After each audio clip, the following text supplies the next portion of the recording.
آپ کے سامنے سورہ الفجر کا چند آیات تلاوت فرمائی۔ اس آیتوں کا مفہوم یہ ہے کہ اللہ تعالیٰ انسان سے مخاطب ہو کر فرماتے ہیں کہ تم یتیموں کو خاطرداری نہیں کرتے اور مسکینوں کو کھانا کھلانے کی ترغیب نہیں دیتے اور یتیموں کا میراث یعنی ترکہ سارا سمیٹ کر کھا جاتے ہو اور مال سے بہت محبت کرتے ہو۔ اور آگے اللہ تعالیٰ فرماتے ہیں اس روز جب یہ زمین کوٹ کوٹ کر چور کر بنا دی جائے گی اور اللہ کے حکم سے جہنم کے فرشتے قطار در قطار حاضر ہوں گے اور اس دن جہنم کا نظارہ انسانوں کو پیش کیا جائے گا۔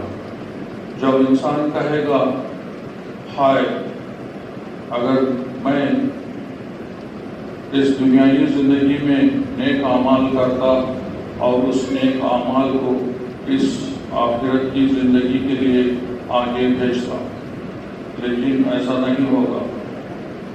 اللہ فرماتے ہیں اس دن اللہ کا عذاب کسی اور کے عذاب کے جیسا نہیں ہوگا اور اللہ کا پکڑ کے جیسا کوئی اور پکڑ نہیں ہوتی۔ محترم حاضرین، اس آیتوں سے ہمیں اللہ نصیحت دیتے ہیں کہ ہمیں یتیموں کی خاطرداری کرنا ہے اور مسکینوں کو کھانا کھلانا ہے اور دوسروں کو بھی ترغیب دینا ہے کہ مسکینوں کو کھانا کھلانے کے لیے۔ اور اللہ آگے فرماتے ہیں تم لوگ ایسے ہو کہ یتیموں کا مال سارا سمیٹ کر کھا جاتے ہو اور مال سے بہت محبت کرتے ہو۔ یتیم کس کو کہتے ہیں؟ جس کا باپ انتقال ہو جاتا ہے اس کو یتیم کہتے ہیں، اور جس کا ماں اور باپ دونوں انتقال کر جاتے ہیں وہ بڑے درجے کا یتیم ہوتا ہے۔ تو صاحبوں، آج کل ہم ہمارے معاشرے میں دیکھ رہے ہیں کہ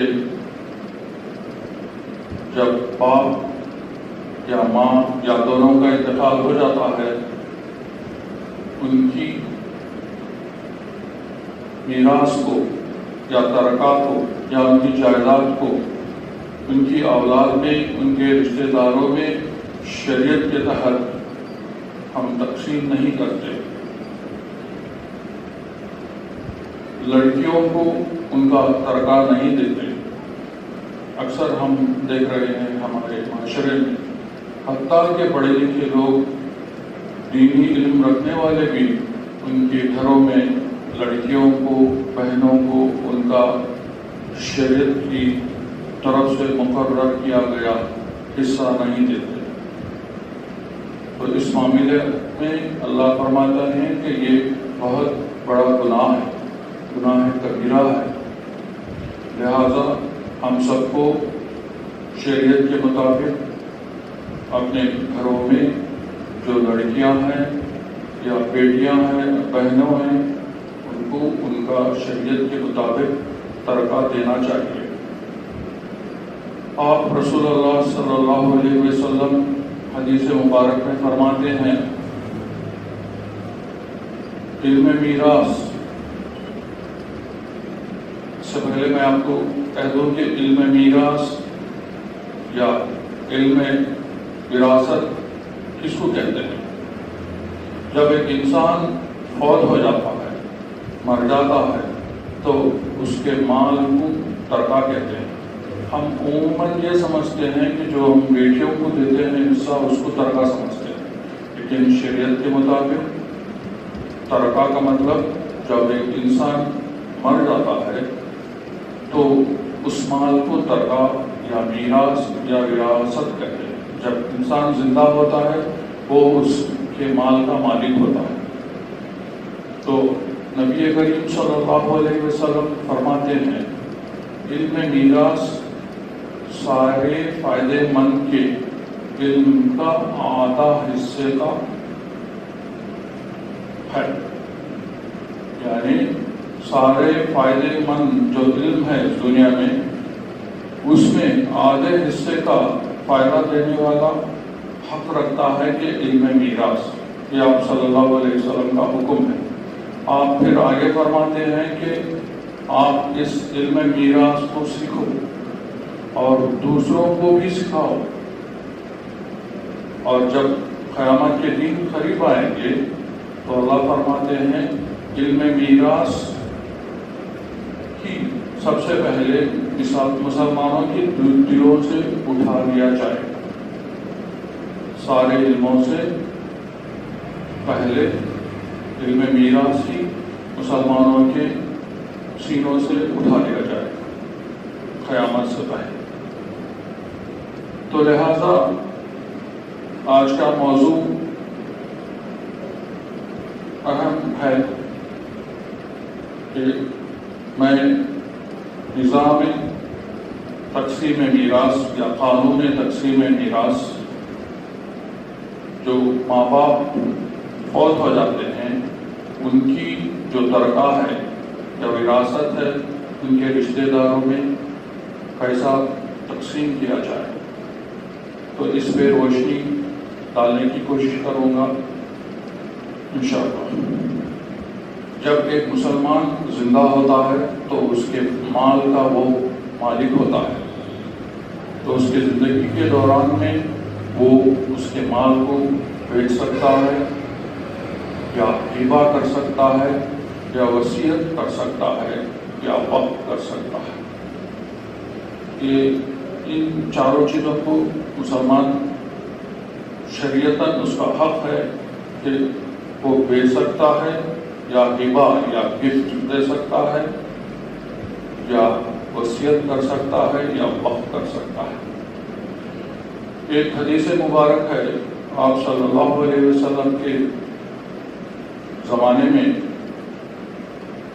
ایک صحابی تھے جن کا نام نعمان بن بشیر تھے۔ وہ ایک غلام ان کے بیٹے کو ہبہ کرنا چاہتے تھے، یعنی گفٹ دینا چاہتے تھے، تو وہ آپ صلی اللہ علیہ وسلم کے پاس آئے اور فرمایا کہ اے نبی صلی اللہ علیہ وسلم، میرے پاس جو ایک غلام ہے اس کو، میرے بیٹے کو ہبہ گفٹ دینا چاہتا ہوں۔ تو آپ نے فرمایا، صلی اللہ علیہ وسلم نے فرمایا، کیا تم نے باقی اولاد کو بھی ایسا ہی غلام آپ نے ہبہ کیا؟ تو آپ نے نعمان بن بشیر رضی اللہ عنہ نے فرمایا نہیں۔ تو نبی کریم صلی اللہ علیہ وسلم کے یہ الفاظ ہیں، وہ فرماتے ہیں کہ میں اس ظلم کا وٹنس نہیں بنوں گا۔ تو لہذا ہمیں یہ سبق ملتا ہے، ہم جب اپنی اولاد کو کوئی چیز کا ہبہ دیتے ہیں، گفٹ دیتے ہیں، کہ وہ باقی اولادوں کو بھی ایکول حصے میں دینا چاہیے، تاکہ ان میں آپس میں جھگڑا نہ ہونا چاہیے، نا اتفاقی اولاد میں نہ ہونا چاہیے۔ تو یہ ہبہ کے بارے میں، اور بات آتا ہے کہ وصیت کے بارے میں۔ وصیت کس کو کہتے ہیں؟ انگریزی میں ول کہتے ہیں۔ ایک مسلمان اپنی زندگی میں جب وہ محسوس کرتا ہے کہ اس کی موت قریب آتا ہے، تو اپنی جائیداد میں، اپنے مال میں وہ وصیت لکھ سکتا ہے۔ اس کو وصیہ یا وصیت بھی کہتے ہیں، یا انگریزی میں ول کہتے ہیں، یا ویل نامہ بھی کہتے ہیں۔ تو آپ صلی اللہ علیہ وسلم کے رشتے کے ماموں لگتے تھے سیدنا سعد ابی بن وقاص رضی اللہ عنہ، بہت سخت بیمار تھے، اور ان کی عیادت کے لیے نبی کریم صلی اللہ علیہ وسلم نے ان کے گھر پہنچے تو سعد بن ابی وقاص رضی اللہ عنہ نے فرمایا نبی کریم صلی اللہ علیہ وسلم سے کہ میری ایک بیٹی ہے اور میرے پاس بہت مال ہے، میرا یہ ارادہ ہے کہ میں 1/3 1/3 میری بیٹی کے لیے رکھوں اور باقی 3/4 دوسروں کے لیے وصیت کر دوں۔ تو آپ صلی اللہ علیہ وسلم نے فرمایا نہ، لا۔ تو پھر سعد بن ابی وقاص رضی اللہ عنہ نے فرمایا کیا میں آدھا مال وصیت کر سکتا ہوں دوسروں کے لیے؟ تو بھی نبی کریم صلی اللہ علیہ وسلم نے فرمایا لا، نہ۔ تو پھر سعد بن ابی وقاص رضی اللہ عنہ نے فرمایا کیا میں 1/3 1/3 میرے مال میں سے دوسروں کے لیے وصیت کر سکتا ہوں؟ تو جب آپ صلی اللہ علیہ وسلم نے فرمایا ہاں، تو اس واقعے سے ہمیں سبق ملتا ہے کہ ایک مسلمان مرد ہو یا عورت ہو اپنے مال میں یا اپنے جائیداد میں 1/3 سے زیادہ وصیت نہیں کر سکتا، اور یہ وصیت صرف غیر وارثین کے لیے ہے، اپنے اولاد کے لیے وصیت نہیں ہے۔ اور چوتھا طریقہ یہ ہے کہ ایک مسلمان اپنی جائیداد کو وقف کر سکتا ہے۔ وقف کا مطلب کوئی چیز یا کوئی مال اللہ کے نام پہ لکھ دینا، ہبہ کر دینا، اس کو وقف کرتے ہیں۔ امیر المومنین سیدنا عمر ابن الخطاب ان کے زندگی میں انہوں نے خیبر کے علاقے میں غالباً ایک کھجور کا باغ حاصل کیا، تو وہ حضور صلی اللہ علیہ وسلم کے خدمت میں حاضر ہوئے اور فرمایا کہ یا رسول اللہ میں نے ایک کھجور کا باغ خیبر میں حاصل کیا، تو اسے میں کس طرح بہتر سے بہترین طریقے سے استعمال کروں؟ تو آپ رسول اللہ صلی اللہ علیہ وسلم نے فرمایا اس کو باندھ دو، اصل کو باندھ دو، اور فصل کو غریبوں میں، مسکینوں میں، یتیموں میں تقسیم کر دو ہر سال۔ اس کا مطلب یہ ہے کہ بہترین طریقہ اللہ کے نام پہ کوئی چیز یا جائیداد کو وقف کرنا یہ ہے کہ اس مال کو اللہ کے نام پہ لکھ دے، رجسٹر کر دے، اور جو بھی آمدنی آتی ہے اس مال کو، اس آمدنی کو غریبوں میں، مسکینوں میں تقسیم کیا جائے۔ یہ بہترین طریقہ کوئی مال کو یا جائیداد کو وقف کرنے کا۔ تو جب انسان فوت ہو جاتا ہے، مر جاتا ہے، تو وہ انسان اپنے مال کا مالک نہیں رہتا ہے، بلکہ اس مال کو کہتے ہیں کہ ترکہ یا میراث یا وراثت۔ اب اس ترکہ کو، جو فوت شدہ انسان کے مال کو کیسے تقسیم کیا جائے، تو اس کا طریقہ شریعت نے بہت ہی بہترین طریقے سے ہم لوگوں تک پہنچایا ہے۔ قرآن مجید سورہ النساء آیت 11 میں اللہ تعالیٰ بہت ہی پورے طریقے سے ترکے کس طرح تقسیم کیا جائے وارثین فرمایا ہے، اور آپ صلی اللہ علیہ وسلم کے کئی حدیثوں کے مطابق بھی ترکہ کیسے بانٹا جائے وارثین میں، یہ بھی پورا طریقے سے ہم لوگوں تک بتایا گیا ہے۔ جو ترکہ کے حقدار کون ہوتے ہیں؟ جو ترکہ یا میراث کے حقدار وارثین ہوتے ہیں، تو شریعت نے ترکے کے حقداروں کو 3 درجوں میں تقسیم کیا ہے۔ درجہ اول ذو الفرائض، ذو الاسبات، ذو الارحام، یہ 3 درجے ہیں شریعت وارثین کو تقسیم کیا ہے۔ پہلا ہے ذو الفرائض، یہ وہ وارثین ہیں، ترکے کے حقدار ہیں جن کا حصہ مقرر کیا گیا ہے شریعت کے تحت. اور دوسرا ذو الاسباب، یہ وہ وارثین ہیں جن کا حق ترکے میں فکس نہیں ہے، مقرر نہیں ہے. جب ذو الفرائض کو ان کے حصے بانٹے جاتے ہیں اور بانٹنے کے بعد کچھ مال بچتا ہے وراثت میں، اس مال کے حقدار ذو الازواج ہوتے ہیں. اور ذو الارحام وہ خونی رشتہ دار ہوتے ہیں جو پہلے 2 درجے کے وارثین میں سے نہیں ہیں. اگر پہلے 2 درجے کے وارثین نہیں ہیں، یعنی کہ ذو الفرائض نہیں ہے، ذو الاسباب بھی نہیں ہے، تو پھر اس مال کے حقدار ذو الارحام ہوتے ہیں. اور مثال کے طور پر میں کہہ دوں کہ مثلا ایک انسان فرض کرو کہ زائد ہے، اسے ایک بیوی ہے، 2 بیٹیاں ہیں اور ایک بیٹا ہے. تو زائد کے موت کے بعد اس کے مال کے حقدار بیوی ہوتی ہے، 2 بیٹیاں ہوتے ہیں اور ایک بیٹا ہوتا ہے. تو اسے کیسے تقسیم کیا جائے؟ اسے کہتے ہیں، اس کو قانون تقسیم وراثت کے تحت اس وارثین یعنی بیوی 2 بیٹیاں 1 بیٹے میں تقسیم کیا جاتا ہے. تو شریعت کے مطابق بیوی کو 1/8واں حصہ 1/8 دیا جاتا ہے، اور جو مال اس کے بعد بچتا ہے اس کو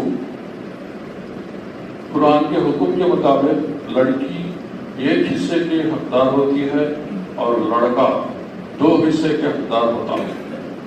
تو اس کے مطابق اس ترکے کو بانٹ دیا جاتا ہے. اسی طرح اگر مرد کو زائد کو بیوی ہے لیکن اولاد نہیں ہے، تو اس کا حصے میں ان کی بیوی کو 1/4واں حصہ دیا جاتا ہے، اور باقی حصہ جو بچتا ہے زائد کے خونی رشتہ داروں میں تقسیم کیا جائے گا. ایک مثال ہے. ہم تک اس قانون کیسا پہنچا ہے؟ تو اس کی بنیاد شریعت کے تقسیم، قانون تقسیم کی بنیاد قرآن ہے اور حدیث ہے. تقریباً 1000 سال پہلے ایک کتاب لکھی گئی، کتاب الفرائض السراجیہ. لکھنے والے مصنف تھے سیدنا سراج الدین محمد. تو یہ کتاب لکھے ہیں، تو وہ آج بھی اعلیٰ درجے کے مدرسوں میں عالموں کو پڑھایا جاتا ہے اسی کتاب کے ذریعے. اور اس کتاب کی بنیاد پر، قرآن و حدیث کی بنیاد پر، اور فتوائے عالمگیری جو رحمۃ اللہ علیہ اورنگزیب کے زمانے میں یہ کتاب لکھی گئی، ان کی بنیاد پر ہندوستان کی حکومت 1937 میں قانون تقسیم وراثت، جس کو انگریزی میں کہتے ہیں کہ مسلم پرسنل لا اینڈ شریعت ایکٹ میں درج کیا گیا ہے. یہ ہماری حقیقت ہے کہ ہندوستان میں مسلمان کے شادی کے معاملے میں، طلاق کے معاملے میں، اور اس کی ترکے کی تقسیم، اس کے وارثین کے معاملے میں، ان تینوں معاملوں میں قرآن و شریعت کے حساب سے ہی تقسیم کیا جاتا ہے، جو 1937 ایکٹ مسلم پرسنل لا میں موجود ہے. تو یہ بہتر ہے ہمارے لیے کہ اپنے معاشرے میں اپنی بیٹیوں کو یا اپنی بہنوں کو جو شریعت مقرر کی ہے ان کا حصہ شادی کے بعد بھی دیا جائے. یہ کئی لوگوں میں جاہلانہ تصور ہے کہ ہم تو بیٹی کو یا بہن کو شادی کر کے دے دیے، شادی میں جو دینا تھا دے دیے، اب ختم، بعد میں اس کو ترکہ کچھ بھی نہیں دیں گے اور وہ مال ہم ہی رکھیں گے۔ تو یہ مال بھائیوں کے لیے حرام ہوتا ہے شریعت کے مطابق اور قرآن مجید کے مطابق۔ یہ بہتر ہے کہ ہم اپنا بچا ہوا مال ترکہ لڑکیوں میں خاص کر ان کا حصہ ان کو دے دیا جائے ترکے میں، تو بہتر ہوگا اس دنیا میں بھی اور آخرت میں بھی۔ کہنے والے کو اور سننے والے کو جو بھی بات کہی گئی ہے اس پر عمل کرنے کی توفیق عطا فرمائے۔ وآخر الدعوانا الحمدللہ رب العالمین۔ حاضرین، نماز کے بعد آپ لوگ تشریف رکھیں، اس مسجد کے آمدنی اور خرچ اور کمیٹی کے بارے میں بھی بات چیت ہوگی۔ السلام علیکم۔